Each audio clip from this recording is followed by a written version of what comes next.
je vais vous montrer quelques transformations. Transformer quoi?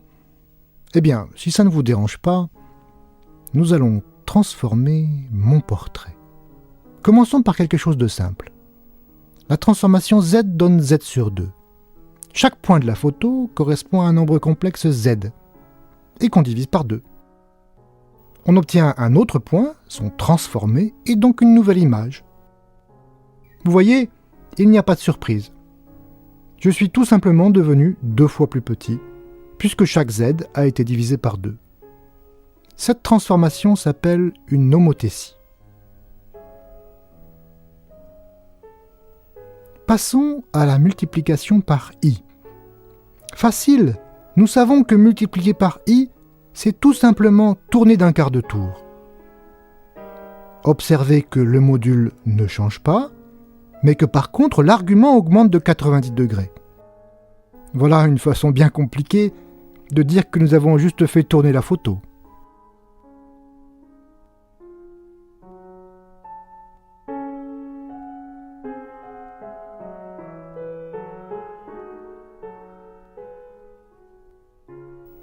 Allez, un peu plus compliqué.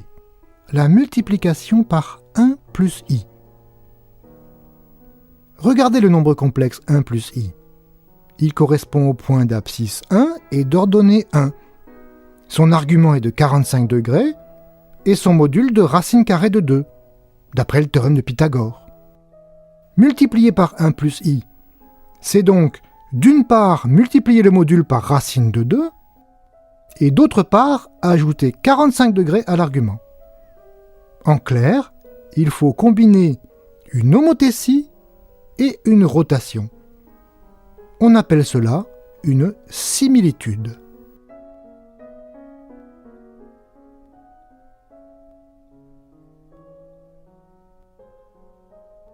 Plus intéressant, nous allons transformer les points Z en leur carré, c'est-à-dire Z multiplié par Z. Commençons par placer la photo dans un endroit convenable, coincé entre les axes de coordonnées. Ensuite, je fais un petit zoom, car le passage au carré va beaucoup dilater les choses. Et j'ai besoin d'un peu d'espace pour vous montrer tout ça. Voilà.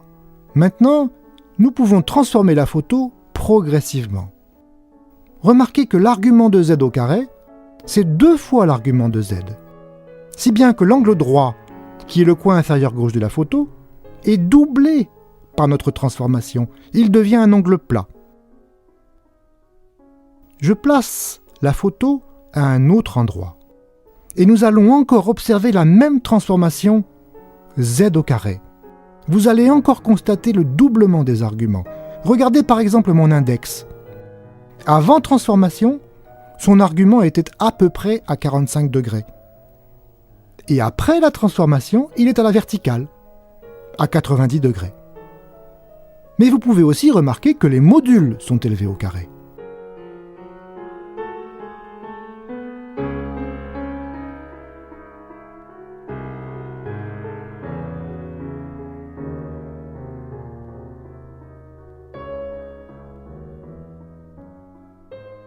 Passons à une nouvelle transformation, celle qui envoie le point Z sur -1 sur Z. N'oubliez pas, avec les nombres complexes, on peut ajouter, multiplier, mais aussi diviser, sauf par 0 bien sûr. Cette image ne vous évoque pas la chapelle Sixtine? Les grands nombres complexes, c'est-à-dire ceux qui ont un grand module, deviennent petits quand on prend leur inverse, et réciproquement. Voici une transformation du même genre. Regardez la formule. La valeur de K change peu à peu. Certaines parties sont dilatées, d'autres contractées, mais si on regarde de près, la forme est préservée, même si les longueurs ne le sont pas. Un cercle reste un cercle, même s'il grandit. Ma main a grandi, mon visage est devenu petit, mais vous me reconnaissez quand même.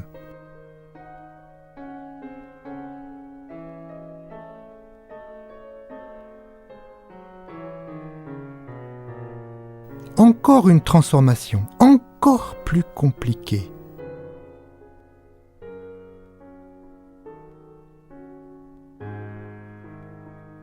Bon, celle-ci n'est pas vraiment un régime amaigrissant. Mais notez une fois de plus que, même si j'ai grossi, la forme des petites parties n'a pas changé. Si vous regardez un bouton de ma chemise, par exemple, il garde la forme d'un cercle. On dit que ces transformations sont conformes ou holomorphes.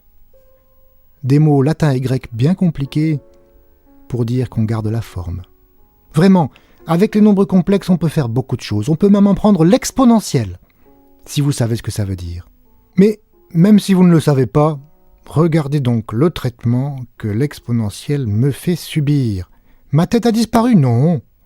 Si on regardait au microscope vers l'origine, on verrait ma barbe. Maintenant que vous savez ce que sont les nombres complexes et que vous avez vu quelques transformations, je vais vous expliquer l'une des choses que j'ai étudiées de très près. Vous voyez ici un certain nombre de points.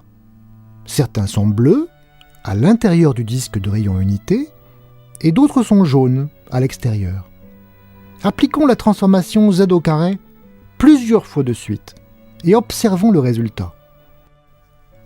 Vous voyez que les points bleus restent à l'intérieur du disque, et que les points jaunes, au contraire, s'en éloignent, et sortent même de l'écran. On dit que le disque bleu est l'ensemble de Julia rempli de la transformation z donne z carré. Les points situés à l'extérieur de l'ensemble de Julia partent à l'infini, si on répète indéfiniment la transformation. Mais on peut jouer à ce jeu avec d'autres transformations, comme par exemple celle de la forme z carré plus c, où c est un nombre complexe de notre choix.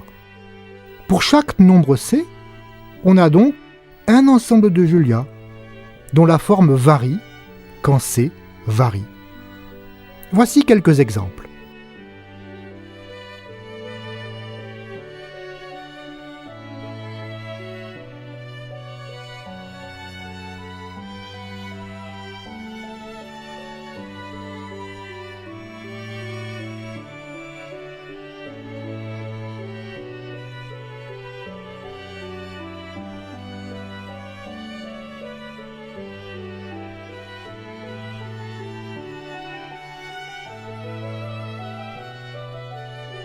C'est celui-ci que j'ai appelé le lapin.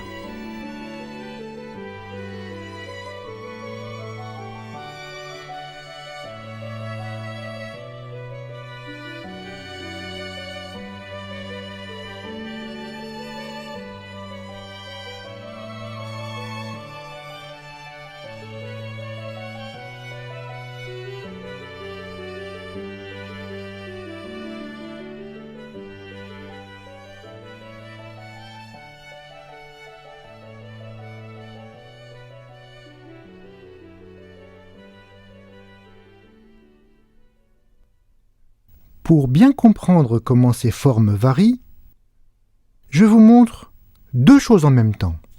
À gauche, du côté rouge, vous voyez un point qui va se déplacer. C'est le point C. À droite, vous voyez l'ensemble de Julia correspondant. Celui-ci se déforme au fur et à mesure que C varie. Mais parfois, pour certaines valeurs de C, l'ensemble de Julia semble disparaître, comme maintenant par exemple. La vérité est que l'ensemble de Julia a éclaté en une infinité de morceaux si petits qu'on ne voit plus rien sur l'écran. Benoît Mandelbrot, celui qui a popularisé les ensembles fractales, a proposé d'étudier l'ensemble dessiné en rouge qui décrit les valeurs de C pour lesquelles l'ensemble de Julia se voit bien à l'écran, c'est-à-dire pour lesquelles l'ensemble de Julia n'a pas explosé en de multiples morceaux. Bien entendu, l'ensemble rouge s'appelle l'ensemble de Mandelbrot, et j'ai passé beaucoup de temps à l'étudier. Je vous propose pour terminer de regarder l'ensemble de Mandelbrot de près, de très près et de zoomer à l'intérieur pour que vous puissiez voir à quel point il est beau. Allons-y, c'est parti. Admirez. Pour une fois, je ne vous explique pas tout. Imaginez l'ensemble de Mandelbrot comme une île noire, entourée par une mer tropicale dont vous voyez les fonds sous-marins.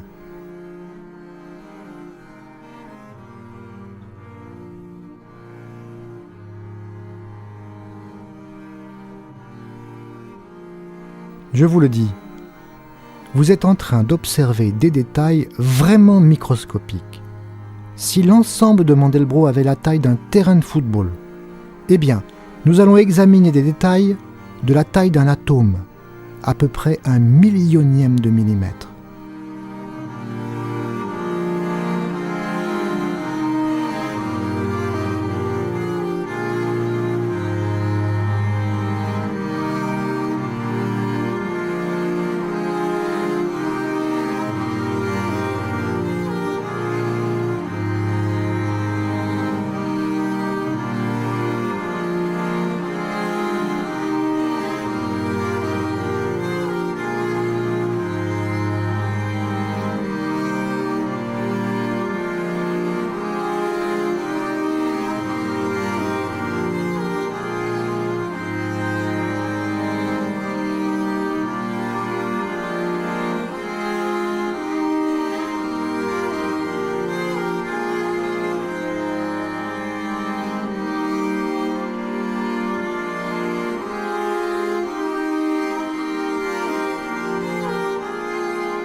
Vous vous demandez peut-être pourquoi je me suis intéressé à tout ça.